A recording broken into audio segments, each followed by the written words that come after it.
चलो class 6 math chapter 5 का last topic है।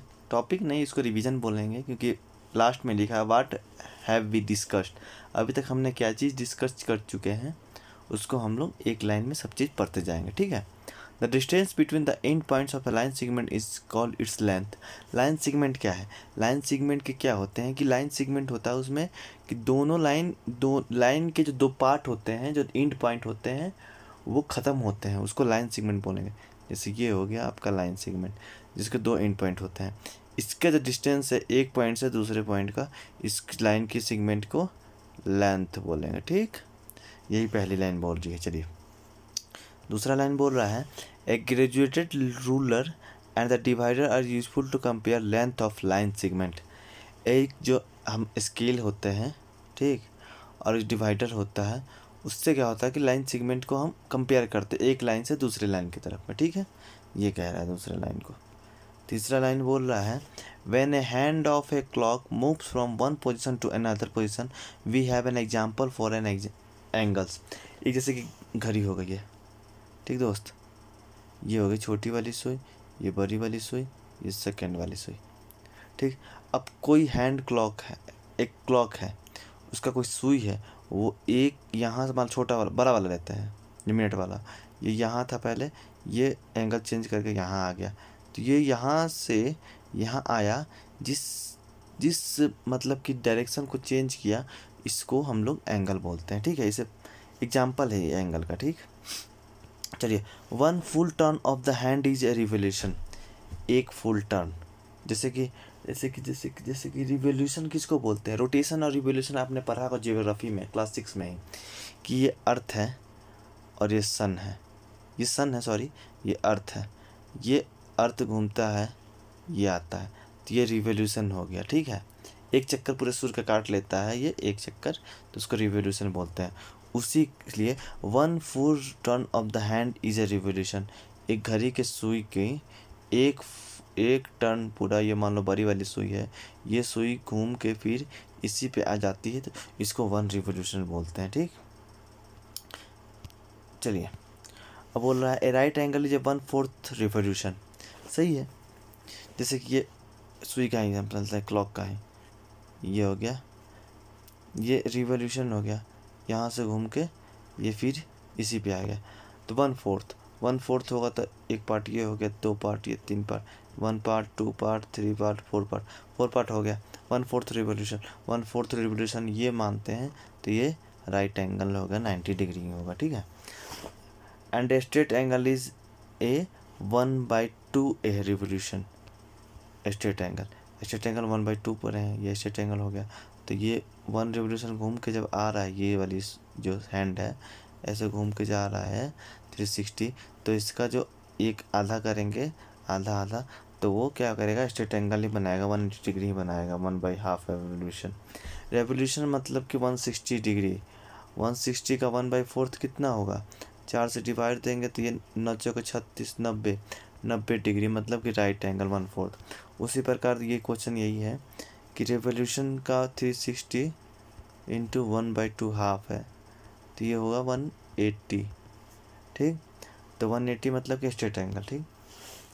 We use a protractor to measure the size of an angle in degree. हम protected चांद इस प्रकार का होता है, ठीक है, यहाँ पे ऐसे बने होते हैं, ये 0 degree, 1 degree, 2 degree, 3 degree, 4 degree, 5 degree, 6 degree, 7 degree, 8 degree, ये 90 डिग्री, 120 डिग्री, ये 180 डिग्री। तो इसी के हिसाब से हम लोग प्रोटेक्टर से डिग्री को नापते हैं, ठीक है, मेजर करते हैं, ठीक। The measure of a right angle is 90 degree and hence a straight angle is 90 degree. अभी हम पढ़े हैं measure of a right angle 90 degree होता है और straight angle 180 degree. Right angle को 90 डिग्री को राइट एंगल बोलते हैं और 180 डिग्री को स्ट्रेट एंगल बोलते हैं, यही कहना चाह रहा है। चलिए यहाँ तक हमने पढ़ लिया। अब दूसरी ये हो गई आपकी,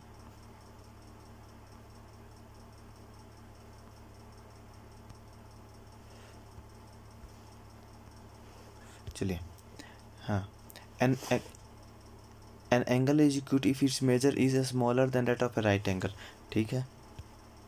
एक एंगल है उसके एक्यूट कब बोलेंगे, जब वो राइट एंगल से कम, ये राइट एंगल हो गया, राइट एंगल से वो कम हो, उसको एक्यूट एंगल बोलेंगे। एक्यूट मतलब छोटा, क्यूट क्यूट क्यूट सा। And its obtuse is measure is greater than 90 degree. ये मतलब किसको, ऑब्ट्यूज 90 डिग्री से ज़्यादा हो गया ये वाला एंगल, तो इसको बोल देंगे ऑब्ट्यूज एंगल। आप उसी को बोलेंगे right angle and less than A straight angle. Straight angle से कम होगा और 90 डिग्री से ज़्यादा होगा, ये वाला एंगल जो है, सॉरी ये वाला ऑब्ट्यूज एंगल हो गया। ये 90 डिग्री हो गया, ये 180 डिग्री हो गया, ठीक है। ये वाला जो एंगल है वो ऑब्ट्यूज एंगल होगा, 90 डिग्री से ज़्यादा, 180 डिग्री से कम, ठीक। A reflex angle is larger than straight angle. Reflex angle larger than straight angle होगा। जैसे कि रिफ्लेक्स एंगल क्या होगा, 180 डिग्री से ये हो गया ज़्यादा, 180 डिग्री और 360 डिग्री के बीच में होगा। 180 डिग्री से ज़्यादा होगा, 360 डिग्री से कम होगा, वो होगा रिफ्लेक्स एंगल, ठीक है। The two intersected line are perpendicular if the angle between them in 90 degree. Intersecting line, ये इंटरसेक्ट कर रहे लाइन, वो परपेंडिकुलर होगा जब उसके बीच के कोण जो होंगे 90 डिग्री होंगे, ठीक है, उसको परपेंडिकुलर बोलेंगे। जैसे कि ये भी ए बी लाइन सेगमेंट है और ये सी डी लाइन सेगमेंट है, तो बोलेंगे ए बी ए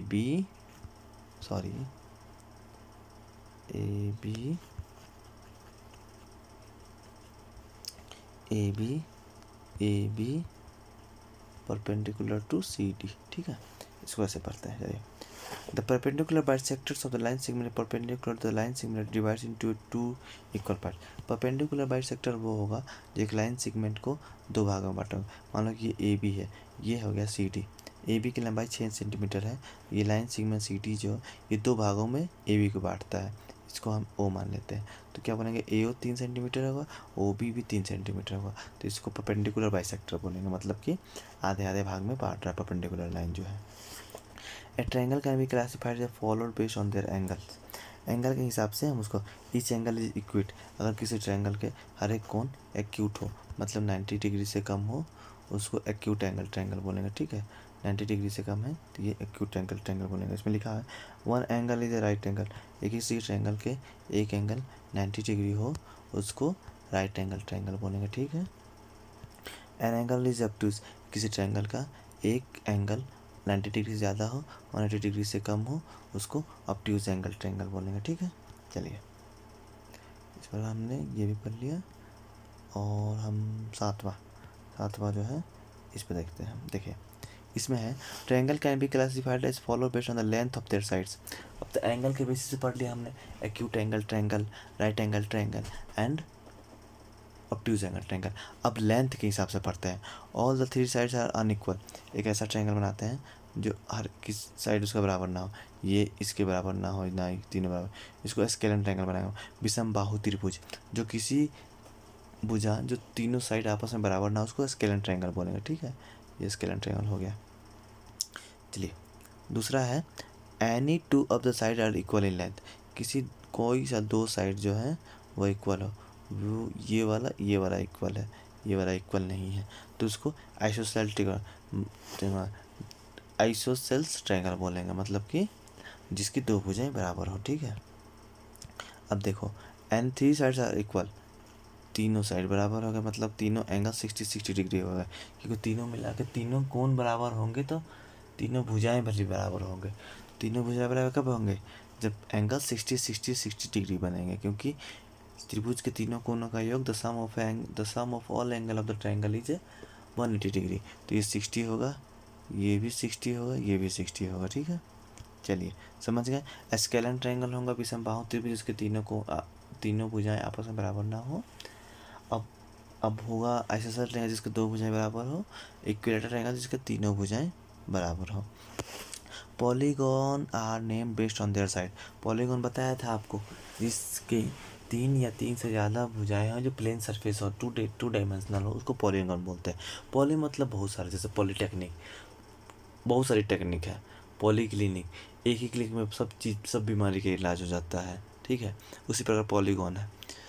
3 है तो ट्रायंगल हो गया, 3 है तो ट्रायंगल बोलेंगे उसको। क्वाड्रिलेटरल 4, पेंटागन 5 भुजा वाला 3 4 5। हेक्सागोन बोलेंगे 6 जिसको, 1 1 2 3 4 5 6, ये हेक्सागोन हो गया। सेप्टागोन, सेप्टागोन या हेप्टागोन, ठीक है, ये इसमें 7 वाला नहीं दिया है 6 क्लास में। हेप्टागोन या हेक्सागोन, ठीक है, हेप्टागोन या सेप्टागोन लिख देता हूँ मैं, हेप्टागोन, ठीक है, हेप्टागोन होगा या फिर सेप्टागोन होगा, हेप्टागोन या सेप्टागोन, ठीक। चलिए अब ऑक्टागोन जिसकी 8 भुजाएं हो, ठीक। नोनागोन होता है 9 भुजाएं वालों को, और डेकागोन 10। Quadrilateral are further classified with respect to their properties. One pair of parallel sides, trapezium, trapezium का ये देखो, वन पेयर ऑफ पैरेलल, ये इसके पैरेलल है, लेकिन ये वाला इक्वल इसके है, ठीक है, इसको ट्रेपेजियम बोलेंगे। चलिए दूसरा है two pair of parallel sides, two pair of parallel sides, ये इसके पैरेलल, ये इसके पैरेलल, ठीक है। पैरेललोग्राम विथ 4 राइट एंगल, ऐसा पैरेललोग्राम जिसके 4 राइट एंगल, तो वो रेक्टेंगल हो सकता है या स्क्वायर भी हो सकता है। इसके सामने वाले को चाहिए होगा, इसके सामने वाले ये एक ट्रायंगल बना रहे हैं, ये 4 राइट एंगल है, ठीक है। उसके बाद बोल रहा है parallelogram with 4 side of equal length, square है, इसका ये सब है, ये स्क्वायर हो गया। उसको रोम्बस भी बोल सकते हैं, रोम्बस भी बोल सकते हैं। रोम्बस में 90 डिग्री होना जरूरी नहीं है, ठीक है दोस्त। चलो रोम्बस विथ 4 राइट एंगल, एक रोम्बस ऐसा बना जिसके 4 राइट एंगल हो, रोम्बस के चारों साइड बराबर होता है, ठीक है। हर एक स्क्वायर रोम्बस होता है, लेकिन हर एक रोम्बस स्क्वायर नहीं होगा, ये आपको याद रखना है। ये रोम्बस है और ये स्क्वायर भी है, लेकिन ये रोम्बस है लेकिन स्क्वायर नहीं है, क्योंकि 90 डिग्री नहीं बना रहा है, ठीक। इतना आपको दिमाग में रखना है चीज़ों को। ये 9 हो गया। 10 लास्ट क्वेश्चन है क्लास चैप्टर 6 का, चैप्टर 5 का, क्लास 6 का। We see around us many 3 dimensional shape, cubes, cuboid, sphere, cylinder, cones, prism and pyramid and some of them. हम बहुत सारे 3 डायमेंशनल शेप देखे हैं यहाँ पे अपने चारों तरफ, जिसमें हमने पढ़ा भी है। क्यूब हो गया, जैसे कि आप जैसे बनाते हैं, कौन सा बनाते हैं, आपका जो वो होता है डाइस होता है, जो लूडो छक्का खेलते हैं आप लोग, ये क्यूब हो गया। क्यूबाइड साबुन के शेप का होता है। स्पीयर आपका बॉल हो गया। सिलेंडर आपका गैस का सिलेंडर जो हो गया, या फिर आप जो कोका कोला पीते हैं सिलेंडर, कोन केन वाले में कोन हो गया आपका आइसक्रीम का। प्रिज्म हो गया आपके जैसे कि ट्रायंगल शेप का रहता है, नीचे जिसके स्क्वायर बेस होगा, या फिर पिरामिड स्क्वायर बेस होगा। इसी से सम ऑफ देम है, ये 3 डायमेंशनल शेप है। इसी प्रकार क्लास 6 का मैथ चैप्टर 5 ऑल कंप्लीटेड। कल हम आगे के चैप्टर पर वीडियो बनाएंगे। वीडियो अच्छा लगे तो लाइक भी कीजिए, शेयर भी कीजिए, अपने दोस्तों को बताइए इस वीडियो के बारे में, ठीक है। Thank you.